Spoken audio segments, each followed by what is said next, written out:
Good morning, good evening, good afternoon, whatever it is, wherever you are. Thank you for tuning in today for some real true crime coverage.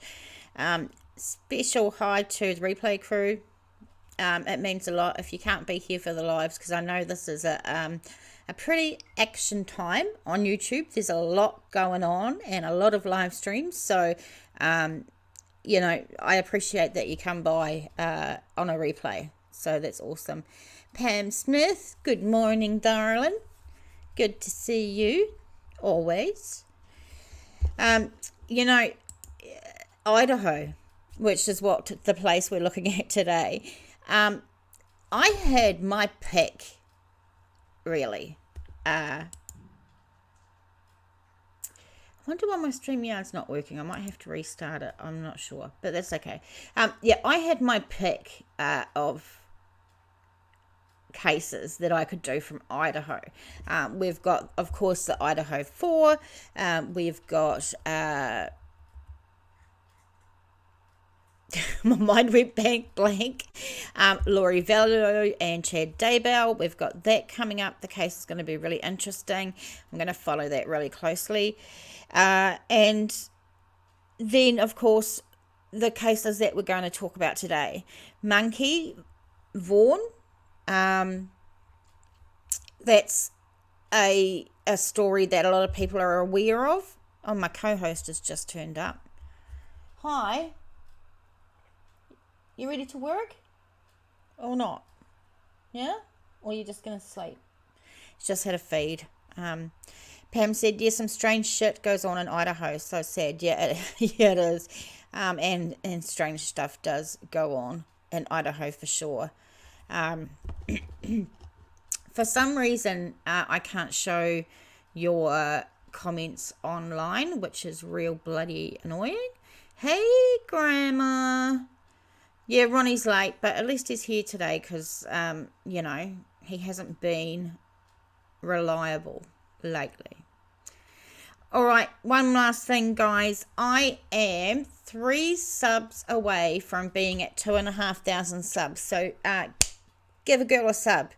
Give me a thumbs up, thumbs down. I don't care which. And give me a sub so I can get to that 2,500. And geez, guys, I appreciate each and every one of you, because if it weren't for you, I wouldn't be here doing this. All right, let's get into the case. 2 cases today. And the first one is going to be Monkey Vaughan, which is we're just going to go over what happened and then get the updates, what's sort of going on now. Because there is stuff going on all the time with this case in the background that people might not be aware of. But let's, for the first time, let's hope this works.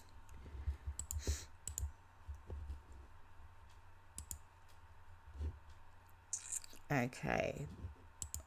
Oh, hang on. Oh, there it is. Okay, having problems today. So let's look at a little bit about Idaho. Idaho is a state in the Pacific Northwest region of the western United States. To the north, it shares a small portion of the Canada-United States border with the province of British Columbia. It borders the states of Montana and Wyoming to the east, Nevada and Utah to the south, and Washington and Oregon to the west. So it's surrounded by quite a few places. The state's capital and largest is Boise, with an area of a shitload. And Idaho is the 14th largest state by land area, with a population of approximately 1.8 million. Hey Denise, good to see you. Hey Julie, good to see you, my darling. It ranks as the 13th least populous and the 7th least densely populated of the 50 US states. Now, I just wanted to read this little bit at the bottom as well. Hopefully you can see, if you don't know where Idaho is, it's the little red thing there. The state's north, the relatively isolated Idaho panhandle, is closely linked with eastern Washington, with which it shares the Pacific time zone. The rest of the state uses mountain time zone. So I thought that was quite interesting at one state having 2 different time zones. I think that's a bit weird. Someone just gave me a sub. I'm on 2498. You guys rock. Love it. Thank you so much. So let's get into the story. You went to sub with your alternate, Grandma Sherry. Oh, thank you. I appreciate that. I love you all. Okay, so this is from medium.com. Michael Joseph Vaughan was an energetic, playful 5-year-old boy growing up in Fruitland, Idaho. Let's take a really quick look at Fruitland. Go away. So if we just get in here, and yep, it's getting there. Okay, so we've got Fruitland over here, and you can see there's a couple of highways there. One of the big things is this is a very rural area. It's got, rural everywhere around it, but we will take a closer look where he lived. And he lived down here on Southwest 9th Street. So you can see there's a lot of land and paddocks and stuff like that around it. Okay. He was so energetic and playful, in fact, that he earned himself the name Monkey. And that's how we know him quite well, as Monkey. He loved cars, especially race cars, and his mum, Brandy, described her son as all boy. On the evening of July 27th, 2021, he walked out of his house hoping to find a friend to play outside with. Apparently he went to like 2 or 3 neighbours' houses and knocked on the doors, but no friends were allowed to come and play.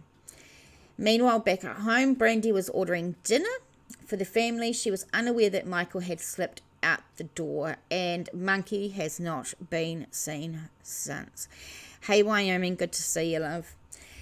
Now, there's a few articles, and some of them are going to say the mum was home. Some are going to say both the mum and the dad were home. Some are going to say the dad was at work and was called by the mum and raced home. So, yeah, Grandma Sherry, you know a lot about the case. Awesome. So if I get anything wrong, let me know. This case, obviously, goes to Fruitland, located about an hour from Boise. Fruitland itself is a small town, typically a safe town with a population of around 5,000. Yeah, when I've finished the case, Grandma, I'll drop a link. You can come up and fill us in on anything that I did get wrong or anything that I missed out. That would be cool. Now, the area where Michael lived with his family was a quiet neighborhood, mostly ranch-style houses with smaller lots in a pretty open area, as we've seen. Not many trees or obstructions, although many of the houses do have privacy fences. His street is a relatively short dead-end road.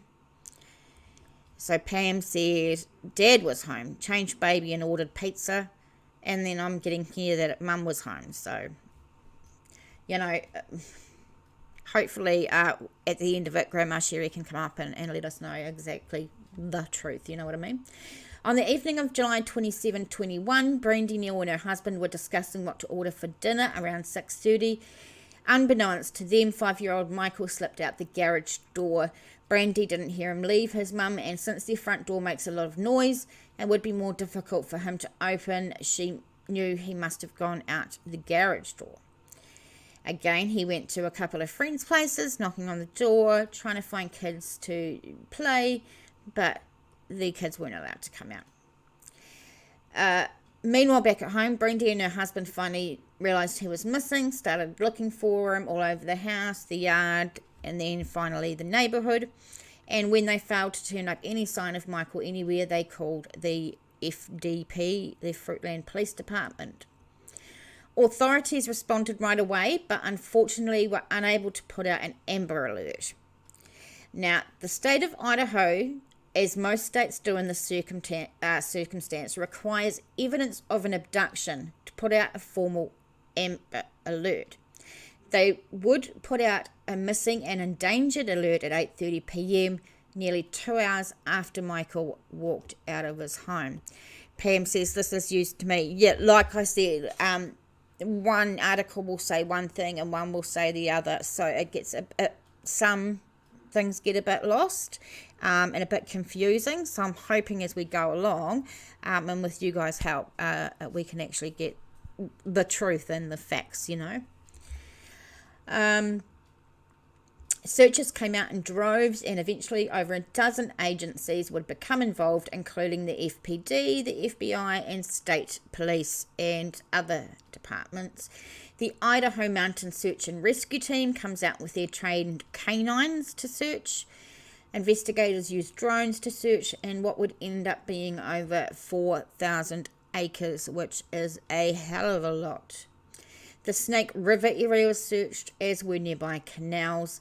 Since nothing at all was found in the ways of clues or evidence, police began to believe in the likelihood of an abduction.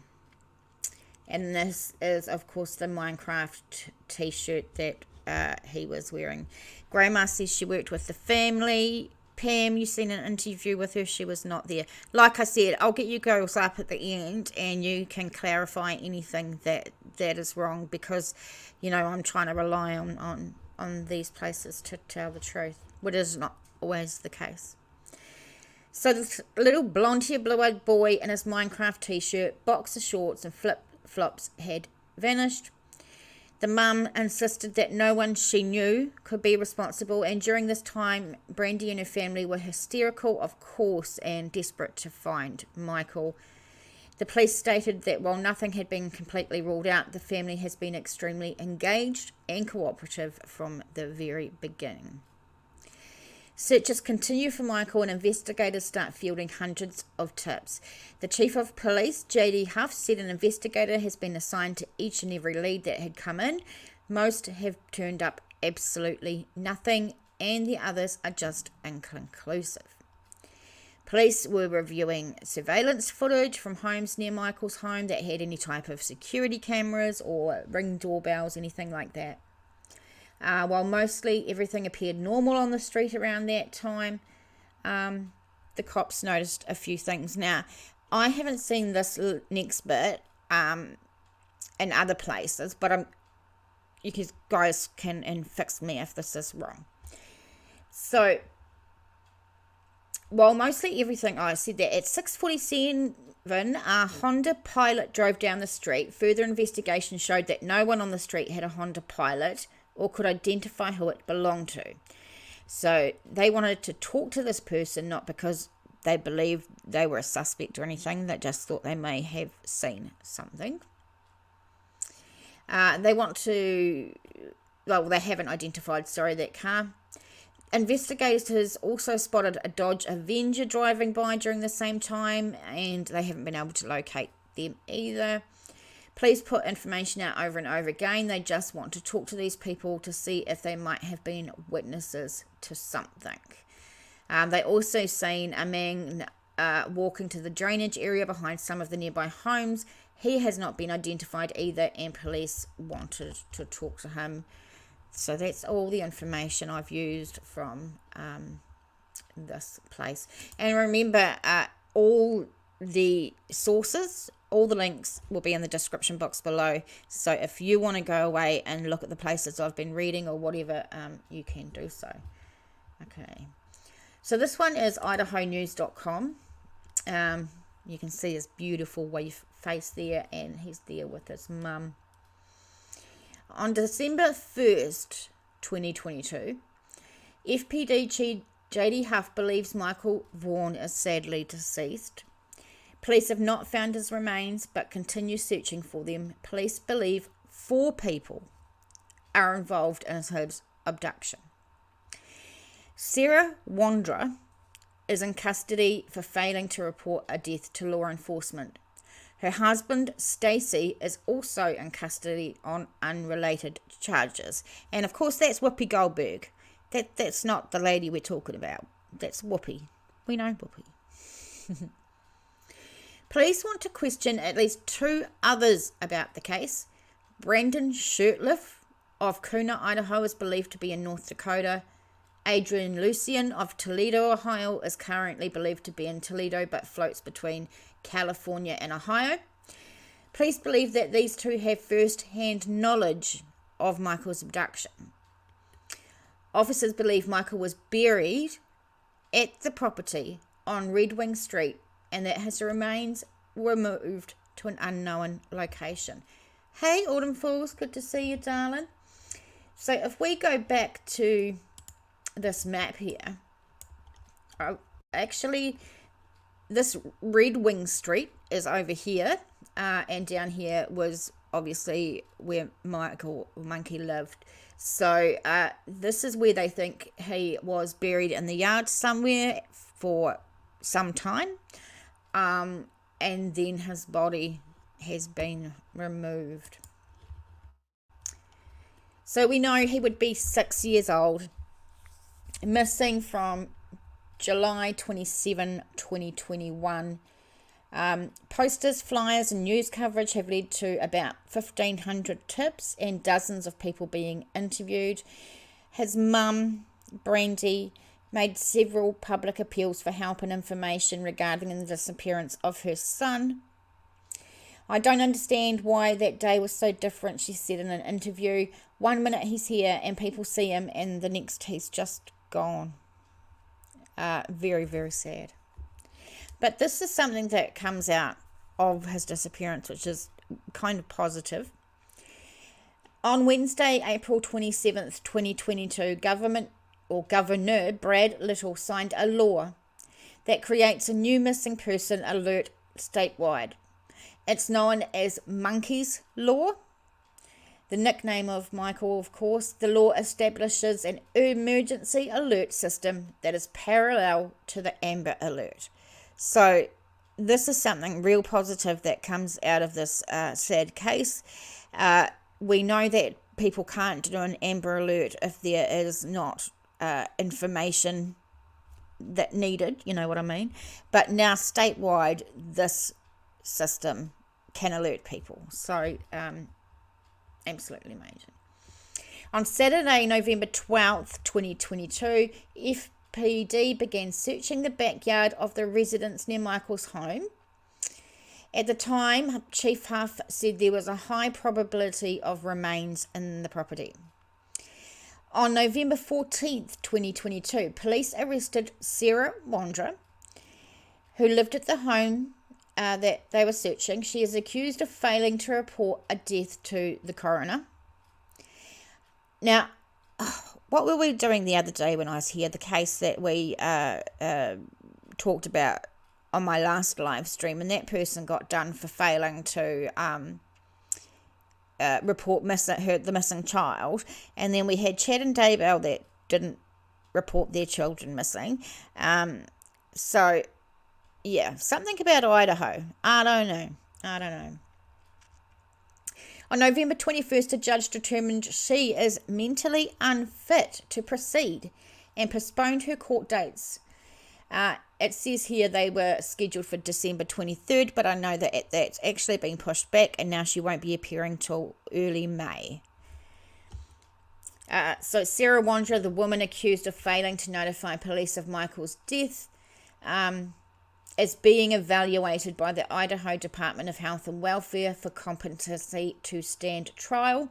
By law, the court has to check in with defendants every 90 days to avoid people being lost in the system while waiting trial.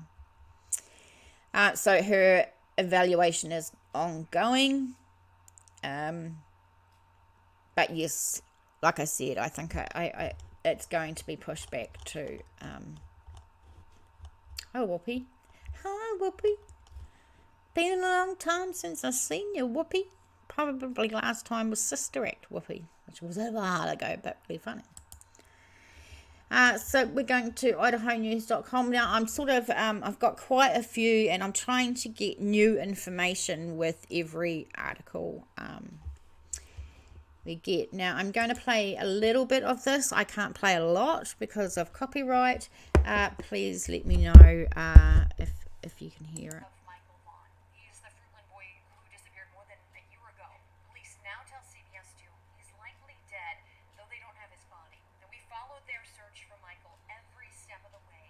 And now CBS 2's Michaela Elledge has more about what we're learning now tonight.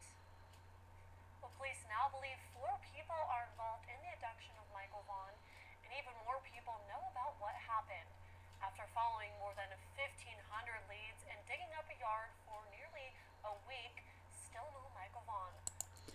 So, as I say, you can go through the entire video yourself in the description box below. But, yeah, they did a serious excavation. Hey, Malak, good to see you, hun.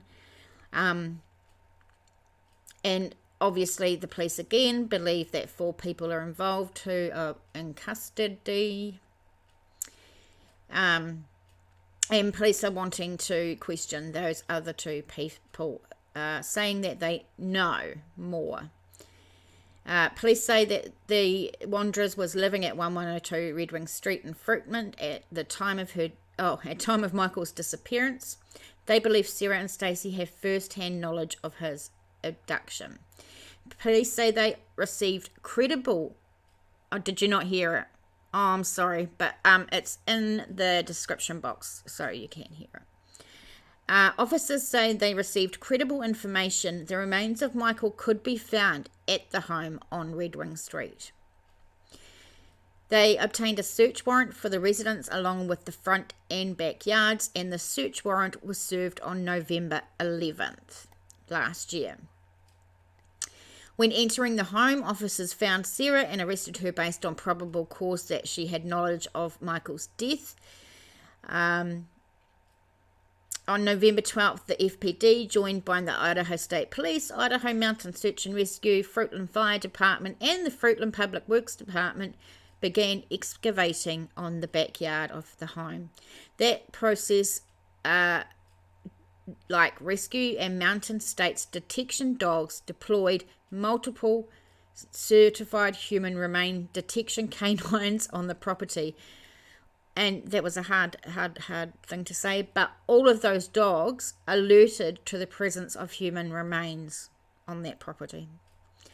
Ground penetrating radar was also deployed, detecting anomalies in the yard.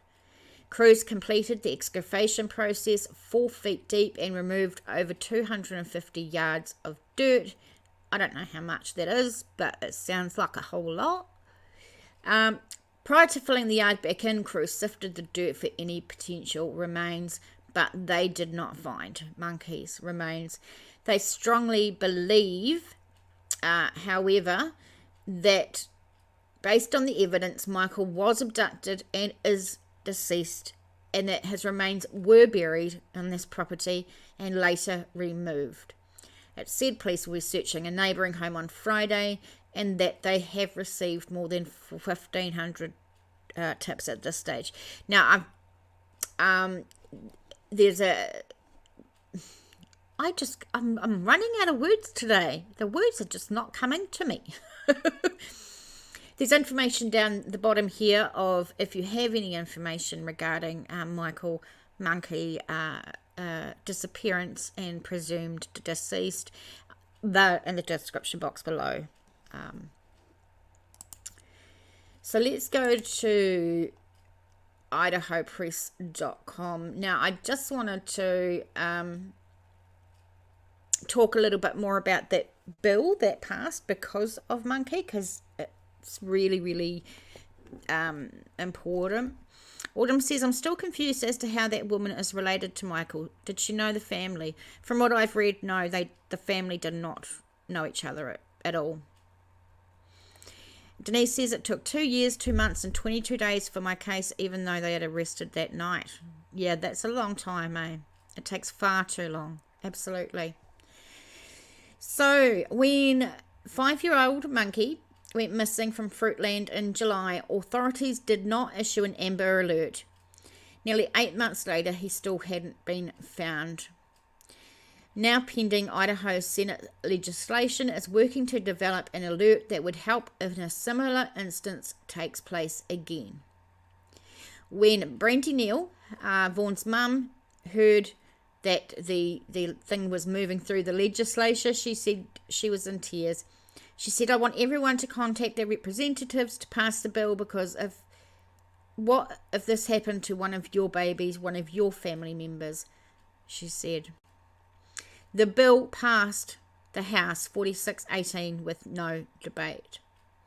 So this SB 1378, which would initiate an endangered missing persons alert in the state, was introduced in the Senate on March 17th.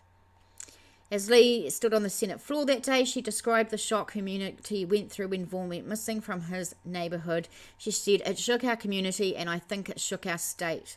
We quickly realised that his case did not qualify for an Amber Alert." And I wish they would do this in other states, because there seems to be a whole lot of cases that don't qualify for an Amber Alert because it just doesn't meet certain requirements. And that's really sad. So I really implore legislators in every state that do something like this, because this is really good.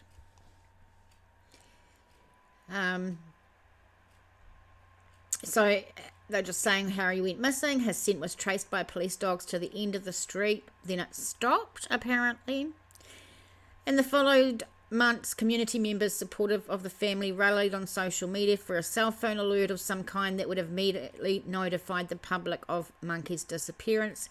He did not meet the state's criteria for an Amber Alert, in large part because it was not known if he had been abducted. But in my eyes, what's the harm of putting one out? Even if you don't think he's abducted, you can't find this boy. So, what harm would it have been to put an Amber Alert out? I think they have too many requirements, but that's just me.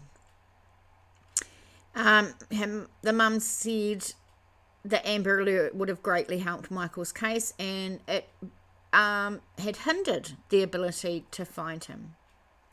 The highest probability at the time of notification was that he wandered off, the police chief said. As a result, we did not meet several of the criteria necessary for an Amber Alert. I'm sorry to report that we still do not meet the requirement. The state has now a code red alert, a type of emergency notification that was sent out when Vaughan disappeared. However, community members must be signed up to receive it on their phones, which is why some may not have known about his disappearance till a lot later. The new bill would allow Amber Alerts to stand alone, while discarding some of the other alert systems to consolidate a missing or endangered person alert into just one endangered missing persons alert system. Kirby said in a committee that the bill would create a centralized communication system. The new system, if implemented, would allow Idaho to communicate with surrounding states that also use the system in case a missing person were to cross state lines, which is amazing. So it sounds like some surrounding states may have some sort of system in place when it's not able to be an Amber Alert. So that's really, really good. Autumn Fall says, I sort of understand signing up.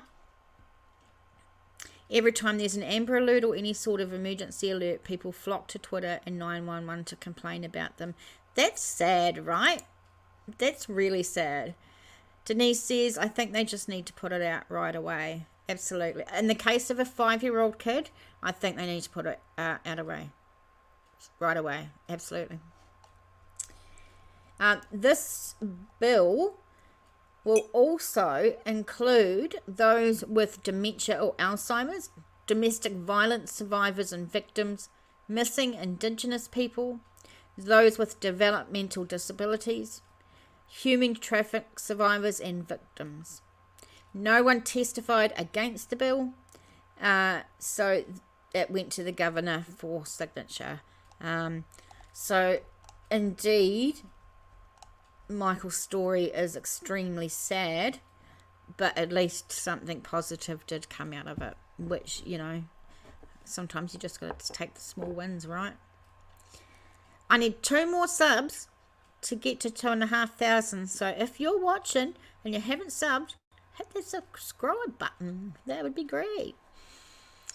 Autumn Fall says, we had a missing kid alert in November. I think it was. It went off at like 4 a.m. You'd think people would understand that it was a kid. No. So many angry people complaining about it. Doesn't make sense to me. Makes no sense to me. If there's a missing kid in my area, I want to know. I'll be out there looking. I want to know. So this is inform.com. So they believe that 4 people had information about what happened to Monkey, and they've got 2 arrested, and this is one of the men they were looking for. So I wanted to put his face out there. Idaho police believe man connected to missing child is in North Dakota. He is wanted for questioning in the abduction of a 5-year-old Idaho child. Police believe Brandon Shurtlift, a 30-year-old man from Idaho with suspected connections to the disappearance of Monkey, is in North Dakota. So if you live in North Dakota, please share this ugly mug around. He is wanted for questioning by the city of Fruitland Police over the abduction of Monkey. Police believe he has first-hand knowledge of the abduction of the now 6-year-old boy, and investigators believe the boy was abducted and sadly deceased. So that's the ugly mug. If you see him around in North Dakota, please want to talk to this mug. I'm saying mug because there's so many other things I'd like to say, but I don't want to use my F-bombs because I'm trying really hard not to F-bomb. Wyoming says, I get Amber Alerts on my phone when there's someone missing around here and surrounding states. So does Denise. If it was in New Zealand and we had it, I would want it too. And I don't care what time of the morning or day or night. I would really want to know. Grandma said mug works. Yes, mug. Ugly mug. Get out of here. Get the hell out of here. So, January 26th of 2023. So, a couple of months ago. Hi, Doug. Good to see you. Thanks for popping in. We have from eastidahonews.com. Police are testing DNA in case of missing boy Michael Vaughan. FPD say they have recovered several pieces of evidence and are testing it for DNA. Police say they have sent the evidence Police say they have sent their evidence to a private DNA lab, and the results could take some time. Could take some. Fuck. Can't get my words out. It could take some time. Autumn Fall says, I'd say ugly bugger, but I think bugger is a swear word. Yeah, he is an ugly bugger. Oh, I don't think bugger is a swear word. So we know in November, investigators dug up the backyard of a home in Fruitland and arrested Sarah Wandra for failure to report the death of Michael Vaughan.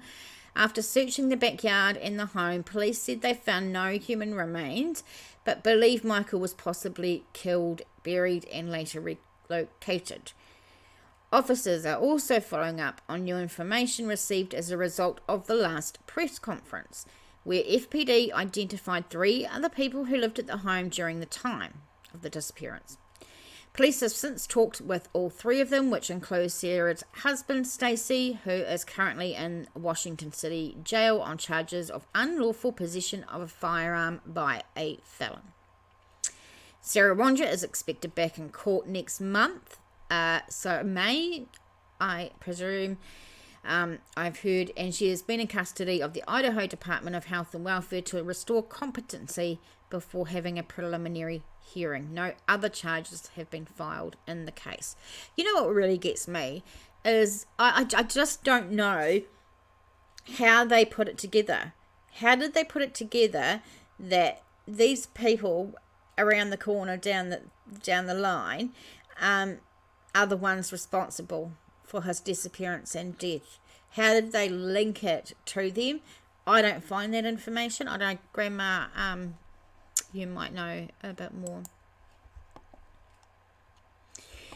This was just some information from his mum.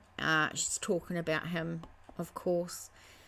This is ktvb.com, whereas Michael, mum of missing Fruitland boy, urges people to share his story. So again, this was December 21, 5 months since reported missing. Checked out hundreds of tips, conducted numerous searches, investigated several areas where he could be.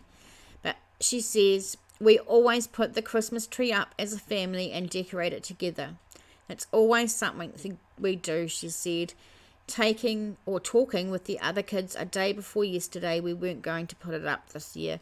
Isn't that sad, like wondering if you're going to put the Christmas tree up for the kids because there's a kid that's not there. Yeah, very, very sad. Generosity is something Brandy and her family have seen a lot of in the past months. Fruitland High School students donated a Christmas tree decorated with ornaments, and another act of kindness from a community shaken by the disappearance. This was a blessing, she said as she stared at the tree. But what she really looking for is a clue to what happened to her young man. She said, I don't even know how to explain how you do it every day and how you keep going, but you can't give it up. You have to try.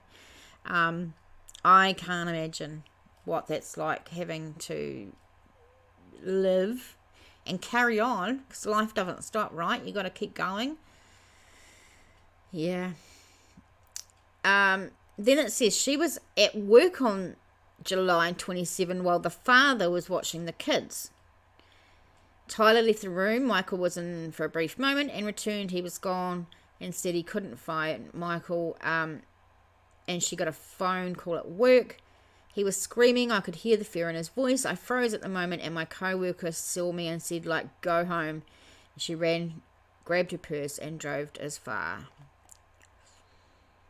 Hey Max, good to see you. I know exactly what the channel you're from. It's awesome. Dad's Gone Live. Great channel.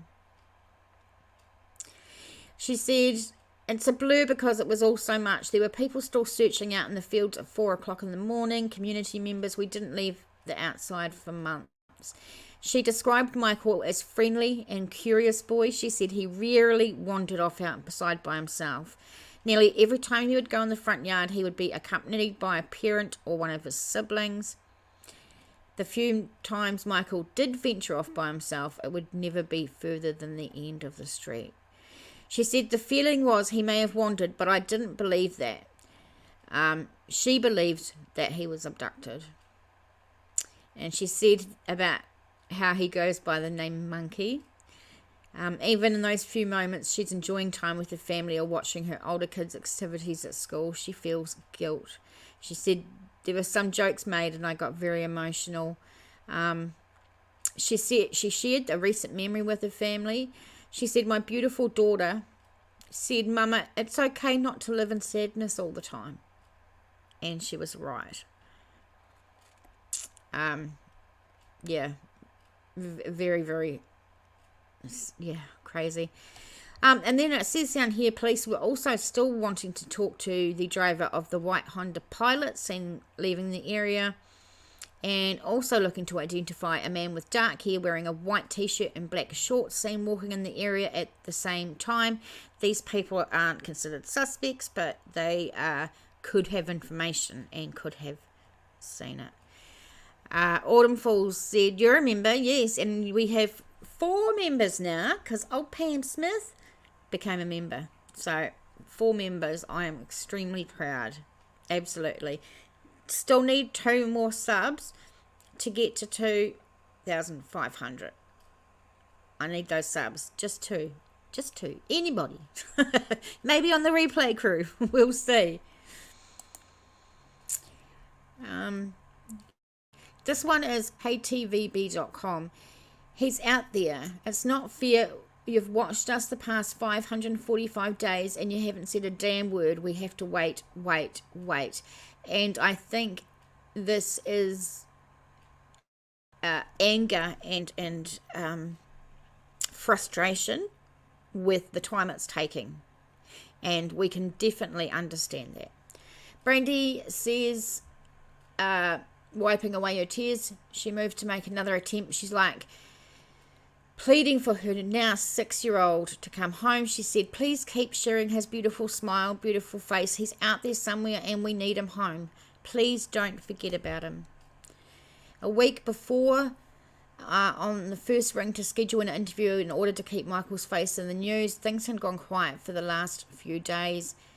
So she sat before the camera and did an interview, which a lot of it's on this page. I'm not going to play it, but it's in the description box below. She said it was like any other day in July when Michael was last seen. She told KTVB that Tyler was at home with the kids on the couch playing with Nintendo. Michael went to check on his little sister Aria and they in her bedroom. The dad ordered a pizza and came back out to the living room and Michael was gone, just like that. He called her at work. She sped home and she saw the police at the park. Neighbours said that they did witness Michael in his front yard and on the street in the moments before he disappeared, even attempting to talk to neighbours. He was friendly, she said, but it was unusual. He has wandered a few times, but it doesn't make sense. And of course, that night and into the weeks ahead, the community actually came out in droves to help search, and there was numerous agencies that came across. They brought canines in and they traced Michael's scent to the end of the road. So it's like he just vanished, picked up in a car or something like that. Oh, I got another sub. One more to go, guys. All right. Grandma, do you want to come up and let me know if there's any things that were quite wrong? I will put the link in. Yep, the link should be in the description box. So if anyone wants to click that StreamYard link and come up, you're more than welcome. Just in case you know more about. This is beautiful. Isn't this beautiful?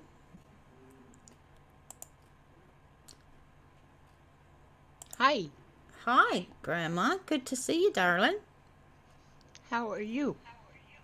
Good. You're really, really quiet. Is there any way you can turn your mic up or anything? I can try. Cool, because you're really quiet.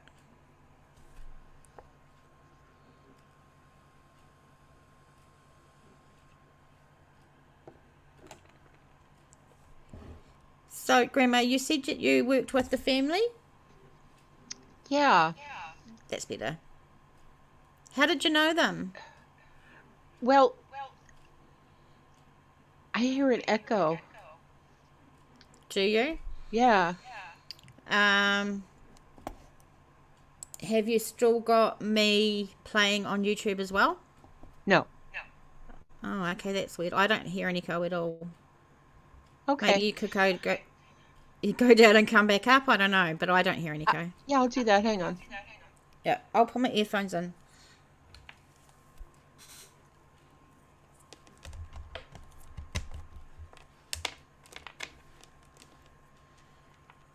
There is an echo? Okay. We'll have a look. So this is the first time that I've had someone come up on panel to talk with me. So that's cool. Here she is. Hi. Hi. I can hear you better now. How's that? That's weird. Probably because you're in Monday and I'm still in Sunday. Yeah, I I don't know the lotto results. Sorry. Yeah, that's all good. Um, so I got involved with this case because I was one of the first mods for a channel called Novelist True Crime. Okay. He's from Ireland, and he was really taken with this case, and he did something called Monkey Mondays. And so every Monday he would do something about Michael Vaughan. Okay.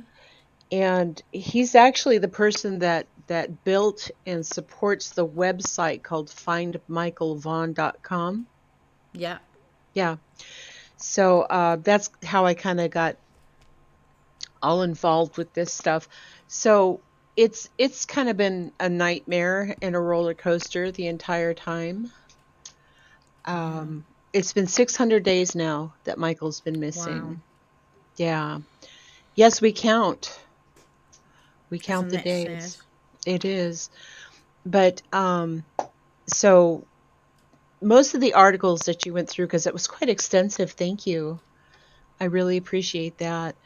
Um, okay, so Brandy left for work about Right. 12:30, okay? Michael was on the couch playing with his Nintendo Switch, his little game. He's playing Yeah. Mario Brothers. And so Tyler is Michael's dad. Brandy and Tyler are not married. But Tyler was there, and Michael has a younger sister. They call her Buggy. You'll hear Brandy talk about Buggy. That's And cute. then Brandy has two older kids from a previous relationship who were much older. They're in Right. their teens now, right? So she has a daughter and a son. And so Tyler went into the bedroom about 4 or something, 4:30 in the afternoon to change Buggy's diaper.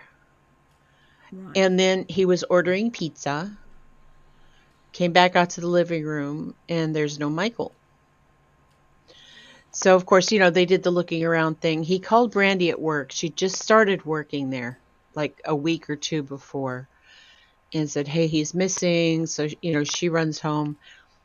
So, first part of the investigation, there was information that neighbors saw Michael on Ring camera. No, they didn't. Okay. They did not. Oh, they did not. No, neighbors physically saw Michael at home. One of the neighbors actually sort of scooted him on his way back towards his house, but didn't actually walk up. Yep. Oh, good, no echo. And so, I'm sorry. I You're just right. lost. Okay. Da da da. So they do have Tyler on Ring camera driving around when he was looking for Monkey. Okay. So if you look at their area, there's only one way in and like a dirt road out through some alfalfa fields. Okay. I'm just going to share that screen as well Okay. so we can see. You're much better at this than I am. Uh, I don't know about that. I have troubles. Especially when StreamYard just wants to not do what it's supposed to do. Yeah. Head to stream. Add. Oh my god, there it is. Okay. Ta-da! So, Okay. So zoom in. Zoom in. I'm coming to camera. A little closer. I'm trying. No. Okay. And whoa. All right. So if you see the big street where the yellow thing is, Yeah. that's the one way in and out. Okay. Right. And there's actually, I think it's up to the top. I don't know if you can grab it and pull down, but there's a little play area there called a splash pad. Okay. A little farther to the left. Okay, go down. Go down.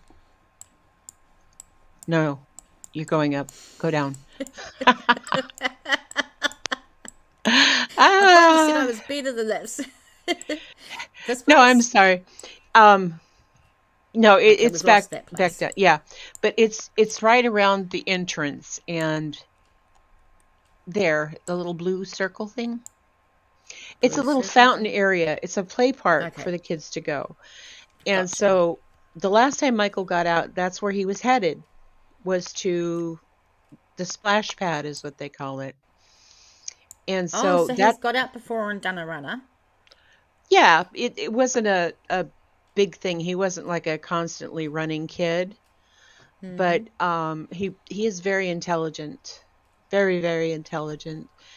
And so and he loves everybody. I talk to everybody, loves everybody.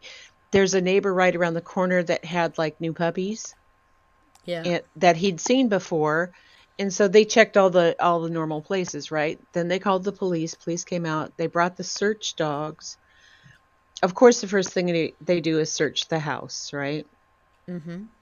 The search dogs tracked him all the way down to the end of the street, to the end of their street, which is by this alfalfa field. Over this way, I think you can Right, see right my where you are. mouse. Yeah. Yep. Okay, so the search dogs tracked him all the way there and then lost it, Okay. which is why they thought abduction, Yeah, right? that's weird, right? Yeah, unless he was beamed up, Scotty. Yeah. But nonetheless, I mean, hundreds and hundreds of people searched literally the first night till like 4 a.m. And there's so many fields and stuff around there. The scary part is that not too far from their house is a big drop off. You can't Okay. really tell it on the map. Yeah, you can't really tell it on the map, but if you go down towards the Snake River, Snake River. Oh, yeah, over here. okay, yeah, there's a huge drop off. And so they thought, well, maybe he wandered over there and he's in the river, da da Yeah. da. Okay. All in this meantime, people who love to do this started speculating that Tyler did something to him. Oh, of course they did. And then That's always what they do. they blamed Brandy, and then they blamed Brandy's dad or Tyler's dad that lives there. It's been a big thing, and they've been attacked over and over and over again. And so we come all this time, and you covered a bunch of it, but in August of last year, they actually partnered with something called Homeward Bound, which is a trucking. It's a company that works with the big semi trailers, and they put wraps of Michael's face and information on it. Oh, that's pretty cool. That is like incredibly cool. But the reason for that is because by Michael's house, it's literally a hop, skip, and a jump to several interstates. Yeah. Yeah, we've seen that. Yeah, Absolutely. this is not too far from Oregon. And so, there was a thought that somebody could have grabbed him, hit on that interstate, and they'd be who knows where. Yeah. So I literally printed out flyers and little cards, and I went down to truck stops in my area to hand them out to truckers. Oh, cool. So just in That's case. awesome. Thank you. But so we fast forward ahead, and they figure out Stacy Wandra was arrested on a firearms charge. And it's not been specifically said, but it sounds like he turned in. He said, yeah, we did this. So that's why they arrested his wife, Sandra. Right. Right. The weird thing is they had TikTok videos up, and there was one of Monkey's flyers on their refrigerator Oh, isn't that awful? behind them in the TikTok videos. Yeah. So they arrested Sandra, and then Jonathan Lee Riches found out that this guy named Brandon Shirtliff and Adrienne Lucien lived with the Wandras at that house on Red Wing. Yeah. And JLR got an interview with Brandon Shirtliff. This is before he was announced as a person of interest. Okay. Because the Fruitland Police Department said that they had contacted Brandon and Adrian. I don't know what that means. But now Brandon, who they believe is in North Dakota, has a lawyer. And So he's lawyered up. he's not cooperating. I haven't heard much about Adrian, but there's also several neighbors around Monkey's house that were non-cooperative. They didn't want to let the police come in and search. They didn't want to answer questions, which is, to me, like, why? Yeah, same with me. I'm like, why? This is a child missing. Why won't you cooperate? Yeah. I guess because of their mafia connections. I don't know. If they start looking at me for something, then they're going to find something else. I don't know. But if you think about this, and Brandy has cried literally every day since Michael went missing. Probably the first month he was missing, she could barely breathe. Oh, God bless her. Yeah, and it's just so heartbreaking, and I love Brandy so much. And I've never interacted with Tyler, but I saw him in an interview with her, and he just seems like such a sweet guy, Yeah. And so thank you for putting this out for him, because he's probably dead. They're pretty certain that's the case. Yeah. They have enough evidence that he's dead. Do you know how they matched it? Like how they found that this house was involved? I don't know the connection. Because Stacy Wondra, who was in jail, rolled on him. Right. Yeah. So that's why they ended up arresting his wife in connection with failure to report a death. Gotcha. So he went in and he rolled on her. Yeah. And so Sarah, I don't know why I keep calling her Sandra. Sarah Wondra, well, you read the thing where she's being evaluated for her mental competency to help with her defense. Her first appearance in court, which was by video, but the judge says, "Can you state your name?" And she gives her husband's name. What? Yeah. That's weird. Yeah, and then when they were interviewing her, she was giving out these really bizarre details. And she's the one who said that he's buried in the backyard by the shed. But she was saying he's buried in the neighbor's backyard by the shed. And evidently the neighbor next door is a registered offender. Nice. Yeah. Just what you need. Yeah. So there's all kinds of things. There's a video of Brandon and Sarah and maybe Adrian, I don't know, who went out to breakfast the day after Michael went missing, and then they went for a drive. And they have a video of them out in the middle of nowhere. Oh. I mean, because you saw the map, there's a lot of nowhere out there. There's a lot of nowhere, absolutely. Yeah. So, but, like you said, the good things coming out of this are an alert that goes out to local people. That was a first, and a lot of states are looking into adopting that. Yeah. So that when there is a child because, and this is handled state by state in the United States, because Summer Wells has an Amber Alert. Okay. Right. She doesn't meet the criteria. It's wrong, isn't it? Yeah. But in Idaho, and it's up to the Idaho State Police in order to issue the Amber Alert. The Fruitland Police can ask all day long, we need an Amber Alert, we need an Amber Alert. And the Idaho State Police are the ones that say she doesn't meet the criteria or he doesn't meet the criteria. Sorry. That's awful.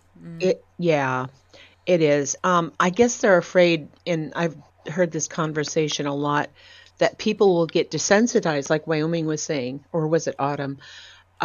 Somebody in a blue dress was talking about, people complaining that they're getting Amber Alerts on their phone.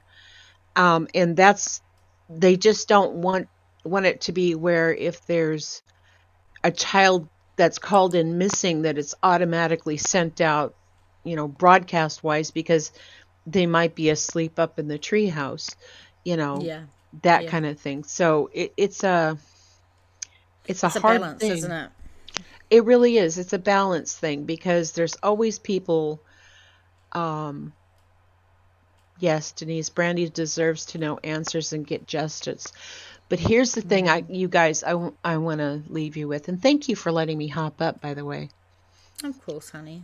um, is that when they were searching on Red Wing, and they had, hi, Ronnie, and they had all of the equipment out there. This was heavy equipment. They weren't out there with shovels. Okay, they were out there with like a backhoe and a skip loader and dump trucks. All right, Brandy could hear those equipment working From her house. from her house. She sat Yeah. outside almost from the time that they got there till the time they left. Every dump truck that was filled with the dirt they were going to look through, they were going to sift through, drove in front of her house to get out. Oh, how awful for her. Oh, that's the Yeah. last thing. So, y'all, there's all kinds of updates and everything on findmichaelvaughan.com. There's even an open letter that Lana Westbrook is like their media manager. And she's a sweetheart. And I talk to her more than anybody else. But she wrote a letter to Brandon Shirtliff's mom, Yeah. because Brandon Shirtliff's mom did a Facebook Messenger thing with KTVB. Okay. And she didn't give much information or whatever. But the thing is, she knows where Brandon is. And, so basically it's an open letter pleading mother to mother, please get Brandon to cooperate with the police.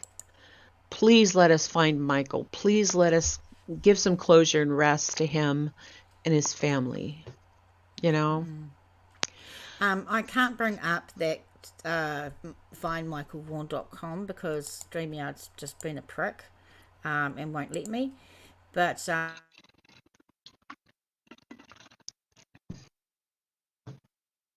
And we lost TJ.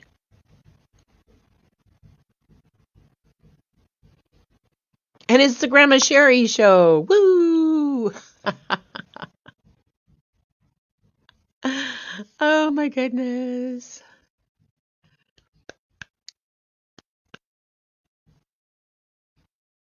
We'll blame Ronnie. Ronnie yeeted TJ. Uh-oh. Yeah. I appreciate the alerts too. Because it's important. When a child like that, a 5-year-old, goes missing, can you imagine how sick you would feel? Because they're pretty trusting. They're out there all alone. Yeah, StreamYard was weird today. I had trouble with it on mine. So I just really appreciate TJ actually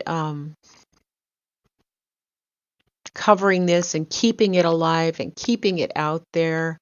There's got to be somebody somewhere. What is it they always say? Somebody knows something.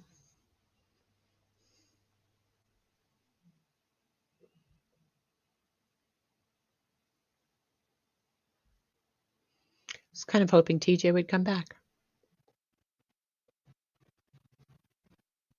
Something's wrong. Please hold. Oh, baby Deorr, yes.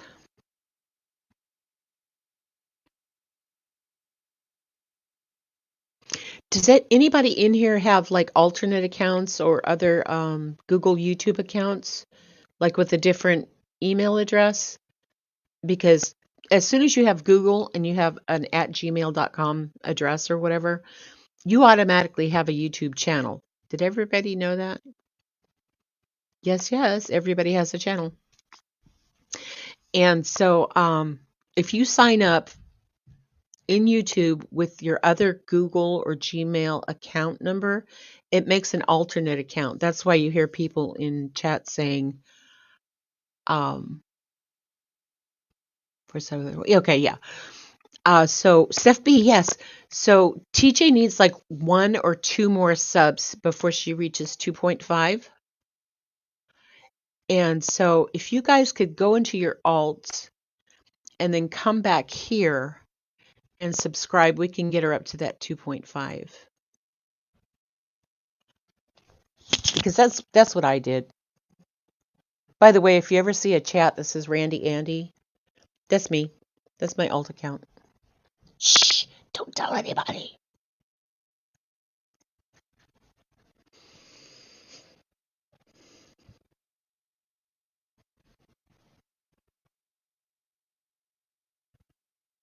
Thank you, Wyoming Adventures.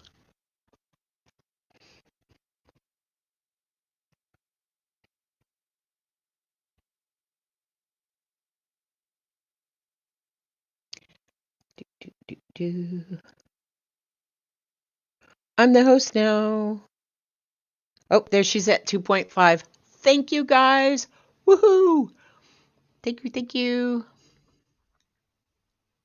Aw, thanks, Steph B. I'm sure she appreciates it. And, well, it's been a few minutes and I'm just as boring as plain white rice. So I'm going to jump off. And if TJ needs to, she could start another stream for Deorr Kunz. Is that his name? Right? Yeah, baby Deorr. Okay, guys. I love ya.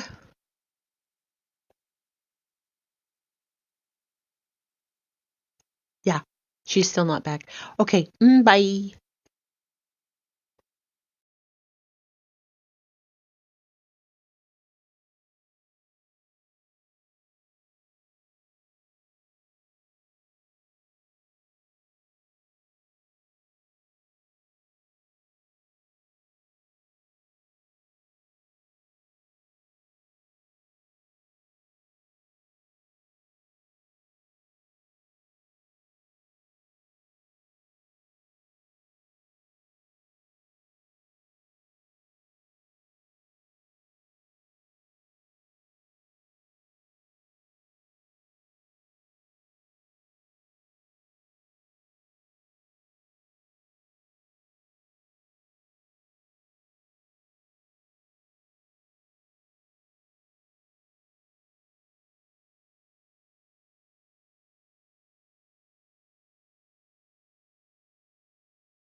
I'm back. Are you guys back? with me? Can you see me?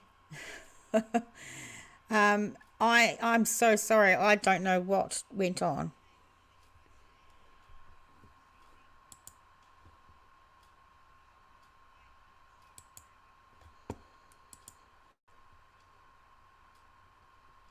Oh my God. The whole thing just shit itself. I was shitting myself, going, oh my God, everyone's going to leave. But Grandma, I know you would have held it over, held it. Thank you. Trust you with my life. So, thank you, my darling. Yes, I'm at 2,502 subscribers. Thank you so much, everybody. That's awesome. So, thank you, Grandma Sherry, for coming up and talking about that.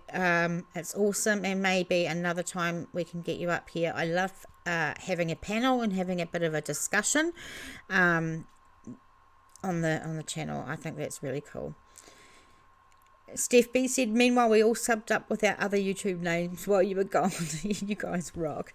And that the fact that you're still here is awesome. So, let's try sharing the screen again, if it works. Who knows? So this was the findmichaelvaughan.com site that Grandma was talking about. I'm going to put this in the description box below, along with all the other resources, if you guys want to look. You made sure Grandma didn't trip. You know what? I have total trust in my subs, that if that happens again and someone is left up on screen and I'm not, that they will be fine. I can trust them, and I trusted Grandma. Steph B, you're my 5th member. Woohoo! That's awesome. Max says, glad you're back. I'm still here, but congrats on 2,500. Hope to see you later on Dad's God Live. Yeah, I'll be there. Okay, so now let's go on to another case that I was looking at from there, and that is the disappearance of little Deorr Kunz. This was also a sad story. Yeah, Wyoming, I wasn't worried about Grandma at all. she's good. So I thought we'd go over a little bit about Deorr Kunz, and yeah, because this was a very sad story. So this was published in 2015, so we've got to remember that when we are looking through this timeline. It's been 10 days since Idaho Falls toddler Deorr Kunz Jr. was reported missing. Investigators continue to search for the 2-year-old in Deorr, but so far no sign of the boy has been found. East Idaho News has created a timeline to detail the events of the past 10 days. So this is East Idaho News. You might not be sure of the case, but once we get into it, you might actually recognize it. So, on Friday, July 10th, Deorr Kunz Jr., his mother, father, and great-grandfather, and a family friend travel 120 miles from Idaho Falls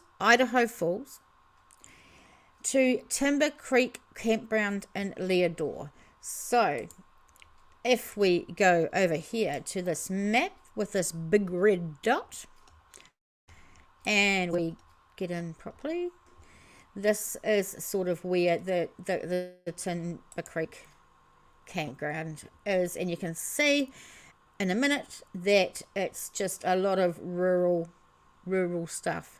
Come on, my shit today, everything's playing up and it's just pissing me off. Now I'm going to start dropping F-bombs because things aren't working. Hold the phone.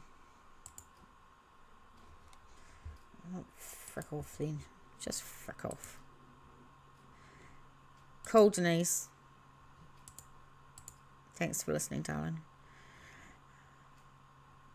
Alright. Oh, we're back. Okay.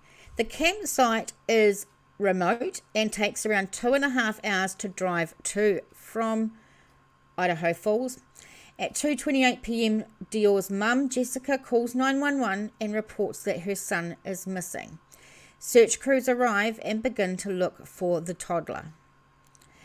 Saturday, July 11th, searchers look on horseback. They use ATVs, foot and in water for Deorr. They focus on a 2.5 mile radius around the campground.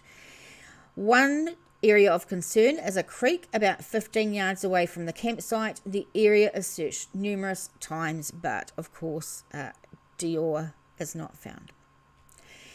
On July the 12th, the Lemhi County Sheriff's Office reports nearly 200 volunteers showed up to look for Deorr. His grandmother tells East Idaho News it appears the 2-year-old just vanished.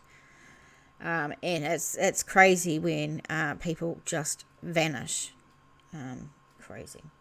Volunteer search efforts are suspended, but deputies say trained professionals will continue to look for the boy. On Monday, July 13th, in their only interview, Deorr's parents explain what happened the previous Friday afternoon. They say they no longer believe he's lost, but think someone may have abducted their son and make a plea for his safe return. That evening, around 200 people gather in Idaho Falls for a candlelight vigil. Tuesday, Wednesday, July 14th and 15th, search efforts continue near the campground. Dive crews focus on the stone reservoir located about 1/4 mile from where they were camping. Deorr's parents remained camped near the site as deputies searched the creek once again and determined that Deorr is not there. Thursday, July 16th. Is that the second F-bomb? Have I been F-bombing and not even noticing? It's been a rough stream, guys, okay? I try really hard not to drop the bombs or other words. But, yeah, I'm me, and I swear worse than a sailor. On a good day. Bad day? Yeah.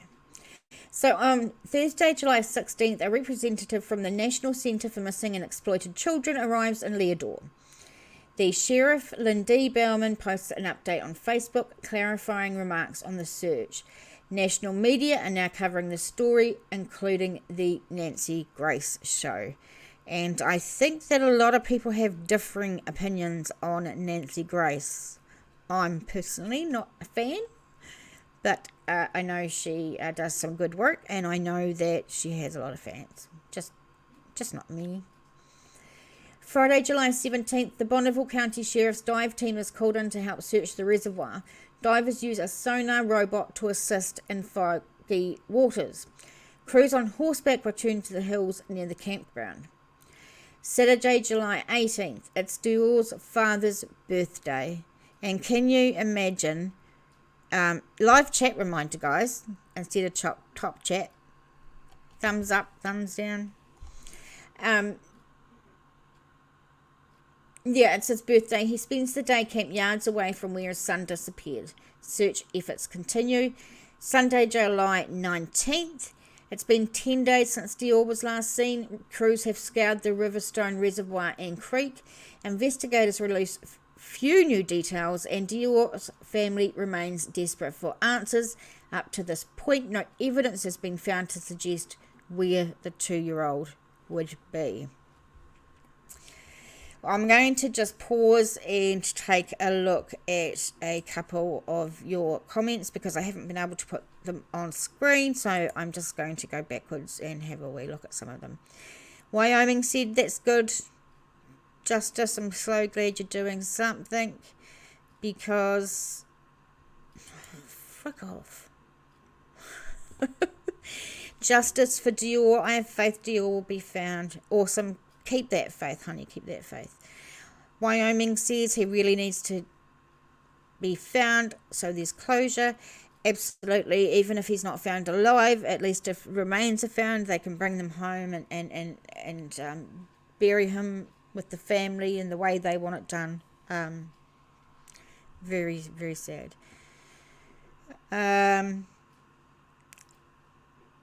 Wyoming said, I've seen so much about Deorr and it's sad that he's missing. talking about how great Grandma is, if someone can put her link, please, in the what is it? The chat. If someone could put Grandma Sherry's link in the chat, that's fantastic. In fact, anyone that comes in and has a channel, they can have a link. All right, let's go to the next one about Deorr. So this one here is Idaho News, and this is a good one. It's got quite a few videos, and I can't play the whole videos because of copyright. On 6th anniversary of Deorr Kunz disappearance, Sheriff says the search is far from over, and this was July 2021. All right, so I'm here with Lemhi County Sheriff Steve Penner. Can you hear that? 6 or 7 years now. Sheriff, you've had been in law enforcement most of your career, or all of your career, right? Well, it's a little over 20 years. 20 years. A little over. And what type of experience do you have as far as the cases you've covered? Well, we have the same type of cases everybody else does, just not in the numbers. So, yeah, I can't play much, but down the bottom. So the Sheriff Steve Penner says Deorr Kunz Jr. deserves to be found, and the investigation for the missing child is far from over. We know he vanished July 10th, 2015, while visiting Timber Creek campground with his parents, his great-granddad, and a couple of friends as well. I mean, there's so many people, adults, that were there. And from what I do remember, I think that one person thought that Deorr was with them, and then other persons thought Deorr was with them until they came together and realised, oh, actually, he's not with any of us.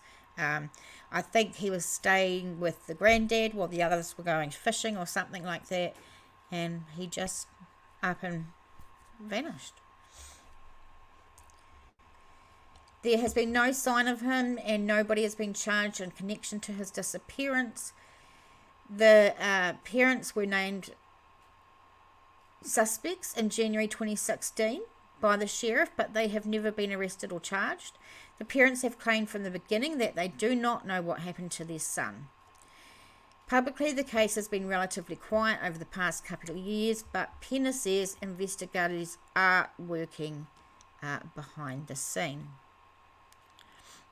Thanks for that, Wyoming. We have another search planned for the summer. Normally we have one pretty large one, and then we'll have some follow-ups. So they did have some more professional and volunteer crews on foot, horseback and ATVs, drones, helicopters. They had the whole shizzle. They had the whole shizzle there.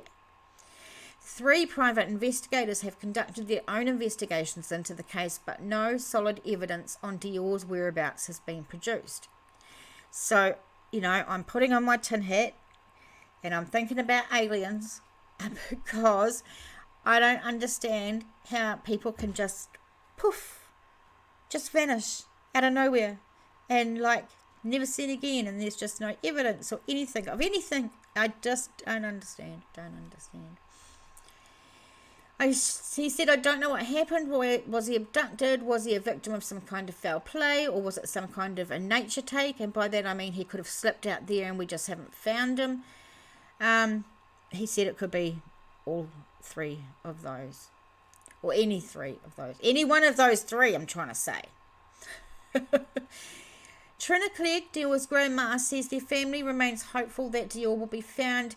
An old iPhone belonging to Mitchell was recently unlocked, and the family has enjoyed viewing photos of Deorr over the past few weeks. So that's really nice.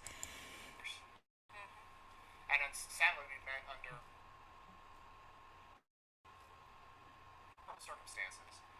But I will say that Trina has been so faithful in her resolve to find her grandson.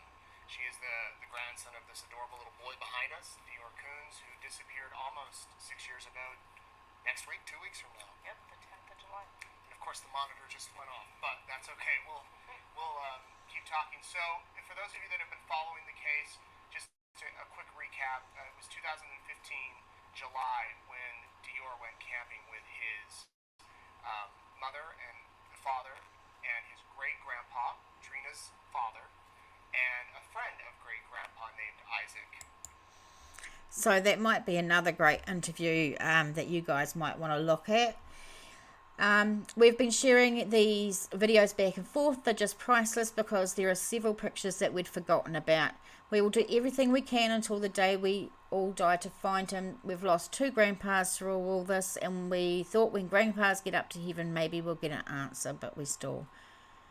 Now, this is the grandma, this lady here. Deorr would be celebrating his 9th birthday this coming December in 2017. The National Centre for Missing and Exploited Children released an age-progressed photo of what he would look like. So, yeah. The sheriff points to cases of people whose bodies are discovered in remote areas years or decades after they vanish.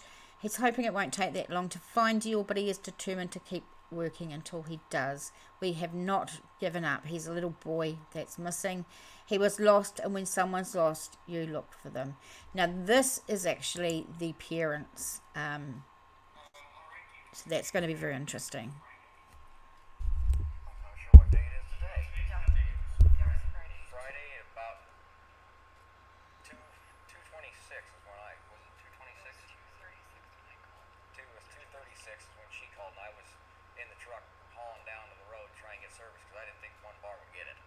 So she got very, very lucky. I was blessed that she was able to get service because I didn't want to try and risk getting halfway through my talking to 911 and have it cut off. So I went down to where I knew it.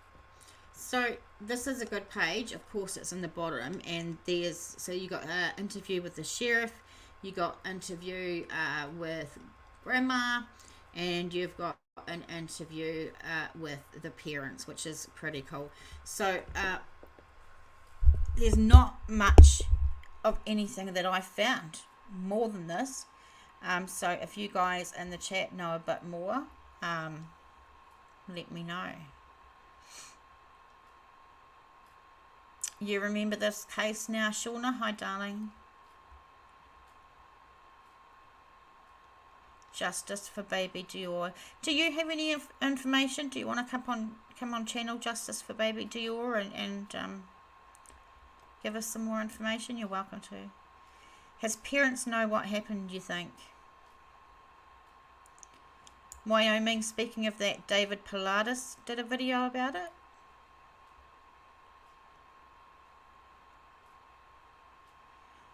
Autumn says, you know the Canadian Rocky Mountains and know how easy it is to slip and be lost in the foliage. Yeah, because it's a really rural place. I don't know, you guys would know better. There may be wild animals in the area. Justice for baby Deorr says Trina failed a polygraph. Now, Trina's the mum, is that correct? Then she says along with her daughter and father. So that's very interesting. Autumn says, I have to admit that I'm not a big believer in polygraphs. Well, of course, we know that polygraphs aren't admissible in court. Yeah, I don't know how I feel about them. I think that even if I was innocent, I would be scared shitless to take a polygraph test, right? Because I reckon my nerves and my anxiety would flip it, and I'd be fail, and yeah, wouldn't be good. Wyoming says you think the parents broke apart. Unfortunately, that's quite common when you have a missing child. It does affect the marriages and relationships, so that's really sad. Justice says yes, and mum married again. You remember now. Yeah, it's awful. Justice for baby Deorr says the story of grandpa watching baby is no longer the story. Oh, the news story painted and told by the parents is that Dad was with Deorr the whole time and never went to the creek with Mum and Isaac. Okay, so what I remember being told is that they, a lot of them were going to the water for fishing or whatever, and the granddad stayed behind and Deorr stayed behind, but now we're hearing something a bit different. Wyoming says, yeah, but he's into missing people under strange circumstances. Right. Oh, Trina is grandma. Okay. Wouldn't there be evidence of an animal abduction? Yeah, you're probably right. Maybe. I mean, who knows? He's a little boy. If it was wild animals, it would be pretty easy to take him away. Yeah. Justice, do you want to come up on panel and talk or tell us anything? Because when I search for the latest, I just get really what I've just put out. There's just nothing new. But there is those interviews, which is quite interesting to listen to. Just letting me. Okay, I'm going to read this. I've just found another article that looks interesting, if I can. Because StreamYard is being a fubtard. Stupid fubtard. You know what I mean? Oh, for fuck's sakes. Oh my god. Oh, there it is. Okay, we've got it. Let's roll. Okay, this is strangeoutdoors.com. Go away. It's got an ad right there that I can't get rid of. I do not want to flood claim stock clearance. Okay. Oh, no. Piss off. Okay, I got it. Few cursey words getting thrown out there. Okay, this one says 2-year-old Deorr Kunz Jr. from Idaho Falls disappeared on July 10th, 2015 while visiting Timber Creek campground with his parents Jess and Vernal. Vernal Sr. The site was close to the stone reservoir and a stream ran alongside. The group was on a family fishing trip when Deorr disappeared around 2:40 p.m. on that day. Mitchell and Vernal's decision to take the family camping and fishing was suddenly and unexpected. According to the other family members, it was to become a fateful decision to head out into the wilderness. Jess and Vernal believe their son's great-granddad was watching him, while the great-granddad thought the boy was down by the creek with his parents. He was wearing a camouflage jacket and blue pants at the time he vanished. The parents' separate 911 calls, police interviews and other evidence triggered an investigation that left more question than answers. Denise says, New Zealand 5 fingers and toes, 3-second other bomb rules. I'm trying. There's been no sign of him that day. Nobody has been charged. Mitchell and Senior were named suspects in January 16, but there was never any arrests, and there's little or no evidence that they had committed any crime at all. The parents have claimed from the beginning that they do not know what happened to their son. They also said they had no idea where the boy was when they were interviewed by the police.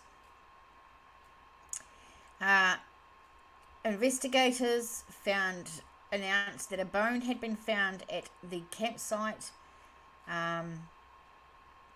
in June 2019, but it was from an animal. The case is still open. Steve Pennant is in charge of the case, not only the lead investigator, but also the sheriff of Lemhi County. So, when the family arrived at the campsite, Michael, Vernal, and Deorr put up chairs and lit a fire in the fire pit. Walton went to the trailer and relaxed inside, claiming to have left the door open. They said that they left shortly after arriving to go fishing on the nearby stream, only to return after Deorr Jr. was discovered to be missing. When Jess and Vernal completed their tasks, they shouted to the grandfather that they were leaving Deorr behind while they looked around the area. However, Walton maintained that he never actually heard them, and he was unaware that he was responsible for the boy. And then 30 minutes later, they say he left. Yeah, justice for baby Deorr. You have any ideas? It's a bit of a weird one for me, I must admit. A very bit of a weird one. I mean, the place that they were camping was so isolated that it takes you 2.5 hours to get there. They never saw any other people there camping or whatever. So what? I think, to me, maybe he got in trouble and fell down into a hole or the river stream thing or whatever. I don't know. Or the aliens just come and got him. Justice Baby Deorr says he was most likely backed up on by Dad's truck. Okay. That's an interesting idea. Of course, this is all allegedly and only speculation because there's no facts and not much evidence to actually figure out what really happened. Denise says the grandma knows something, it sounds like. Deorr Jr.'s parents asked the 2-year-old if he wanted to stay with his granddad or go fishing, at which point he allegedly began walking back to be with his granddad, and that was the last time he was seen alive. Walton said he saw his grandson near the creek, took his eyes off the boy for a moment, and when he looked back, he was gone. Justice says blood was found, but FBI stated that it was washed and couldn't determine whose blood. Where was blood found, Alan? Because, yeah, I never heard of that. So we do have the 911 call transcript by the mum. She called 911 around 2:30 p.m. She says, I'm actually camping in Deorr, just outside of Deorr. My 2-year-old son, we can't find him. How long has he been missing? An hour. Yes. Are you by water? Yes. Do you know which campground you're in? She said it's the Stone Reservoir, Timber Creek. Hold on, we need search and rescue. Operator says, what's your name? What's his son's name? And said Deorr. What was he wearing? He was wearing cowboy boots, a blue pair of like pajama pants, and a camo jacket. And he's got shaggy blonde hair. The 911 says, is your husband calling as well? She said, yeah, we're all camping at and we can't find him. Operator said we need you to stay within cell service. People coming that way. Massive searches through the mountain meadows, pine forests, waterways in the weeks and months. On foot, horseback, ATVs. They scoured the remote campground dozens of times. Searches have been performed by air using helicopters and drones. Canine dogs were put in to find any sign of him, and it never says that they found anything.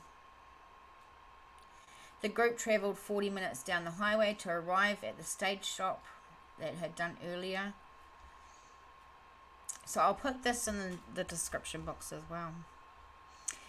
Justice said blood was found by FBI, stated that it was washed and couldn't determine. Got that. It was found on the wheel well of the back of the truck.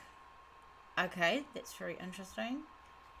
And then she says cadaver dogs have picked up 5 different areas in and near the campsite. Okay. And the parents both failed 5 polygraph tests.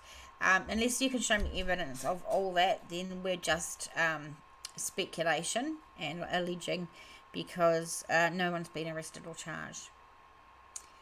There is also said to be a caller missing. Okay.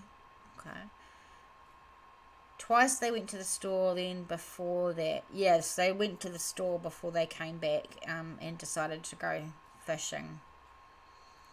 Crazy. Do you know what? I'm at 2,503 subs, so you guys absolutely rock. You are the best team ever. Thank you so much for that. And today for me is a Monday, but I am going to do a whole lot of nothing. I'm going to do some diamond painting today because the YouTube streets have been really fucking stressful in the last few days. There's been a lot of drama. And I like a little bit of drama, I must admit, but it's been pretty damn full on, I must admit. You do good, New Zealand. Oh, thank you, Janice, I appreciate that. I try to do good, you know. I don't ask for much, I don't get much, but I get subs that I can trust and that are interested in these cases. Yeah. Grandma Sherry says, I didn't hear about the blood. No, I didn't hear about the blood either. But, and I haven't read about it. But not to say that it's not there, Justice. I just haven't seen the evidence of it. Autumn says, I missed some drama. Oh, girl. You have no damn idea. I don't know if you watch any of the channels, the drama channels. Queen Bee. Is the one that I go, and I go on panel up there sometimes as well. But yeah, these YouTube streets have been effing crazy lately. Oh. Wyoming said, yes, they have been. The channel I got doxed on is down. Yeah. Autumn Falls says, I tend to stay away from drama. Yeah, I must admit, I like a little bit of drama, but I want to stay away from it a little bit. It definitely doesn't come into my live stream and into my channel because that's not what I do. But sometimes when you're doing nothing and you get on YouTube and there's drama going on, I must admit I go in and I look and have a bit of a chat about it because I'm bored. But I know all the people and like all the people are awesome, which makes it much easier. Denise says you go on Queen Bees once in a while. Wyoming says I hate drama. Yeah, well, just hang in there. About to 5,000 subs. Just hang in there. I'm hanging in there, Max. I know that it's a slow climb to get subs, but I know that it takes a little time. You know what I mean? I don't expect to be extremely successful. I don't want to get overly big because then I can't look at the chat and talk to you guys in the chat at the same time. So I don't want anything too, But then I want the subs because I want people to be able to see the content that I make, right? I mean, content's good, but if you've got no one to show it to, So I thought we would bring up the wheel and see what we're going to. The wheel of names. There it is. And I'll show you. You've only been on panel about 4 times. Yeah, I'm getting used to it now. Like, I never used to do it, but I think it's good. When Grandma Sherry came up here, she was able to provide some info that, I didn't know. I think it's good to bounce ideas off other people. I think that's really cool. I think I'd like to have people come up now and again. I think it would be cool. And Wyoming says, it's how you meet others and find groups that you feel like you can belong to and that sort of thing. All right, let's go. Click the spin. Even the spin's not making the right noises. It's weird today. And it is Canada. Woo, Canada. So when I come on in a few days, I will look at some stories from Canada. So if you know anyone from Canada, if you know any stories from Canada, you can always send them to me, nzmissing@gmail.com, or go to my Facebook and message me through there. Those links are down in the description box below as well. But yeah, I'm going to have to look into some Canada cases, and I have a couple in mind actually already. So it's going to be really good.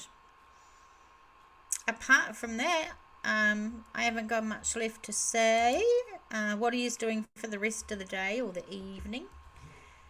Justice says thank you for all you do. No worries. No worries. It's got to be done. And yeah. I mean, even if one person sees this, I mean, it's not likely that I'm going to solve a case, but I just want to put awareness out there, you know, that these people are still missing. Thank you for becoming a member, Steph, because now I got 5, which is awesome. Shauna says most of the Canadian cases I've been interested in concern missing, murdered Indigenous. Is that what you're trying to say? I'm making some dinner and folding laundry, then I might search up a couple of Canadian cases. Yeah, if you have got something that you think's good, shoot it through to me.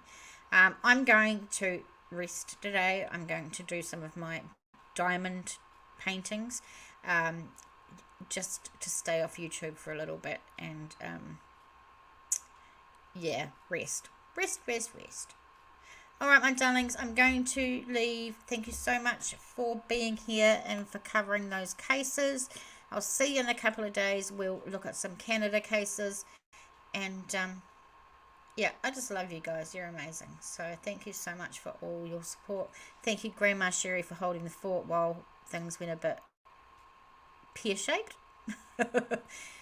Wyoming, honey, you don't have to become a member. It's fine. If you can't, you can't. Being here, liking the stream or unliking it, sub and listening, sharing, liking, whatever, it's enough for me. I love yous. Okay, bye guys.